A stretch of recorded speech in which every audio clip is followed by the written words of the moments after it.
Azərbaycanlı bu günü qürurla qeyd edir. Şəhid Qazi ilə yazılmış tarix. Vətən sənə oğul dedi. Dəmir yumruq, xalqın birliyi, ordunun gücü. Qalib xalq, güclü dövlət. Qalib xalqın gələcək olmaq böyük fəxrdir. Gələcək o zaman bizimdir, geçmişin davamıdır. Qələbəmiz səs olmadı, sürüz olmadı. Biz qalib xalqın gələcəyik. Zəfərimiz əbədi, bayrağımız daim uca olsun.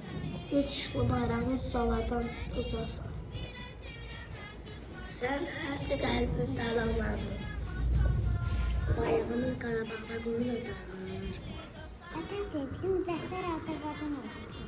Qarabağlısan, azadsan. Qəhrəmanlar, şəhidlərimizin əziz xatirəsi. Torpaq ayağında ölən varsa vətəndir. Şəhidlərimizin ruhu da şalaşdır. Qanla yazılan qürur tariximiz.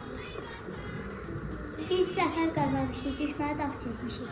Qəhrəman aşlarların adını tarixdə. Vətən torpağının sevinci. Sən qalibsən, Azərbaycan. Şəfər Marey, Azərbaycan. Hər daşın altında bir qəhrəmanız. Gözün aydın, ey vətən qisasını almış. Torpaqlarımızı anlatdılar. Qarabağda sülh və həyat yenidən başlayır. Qarabağ Azərbaycanlıdır. Mən Azərbaycan oğlanıyam. Vətəni canımdan çox sevirəm.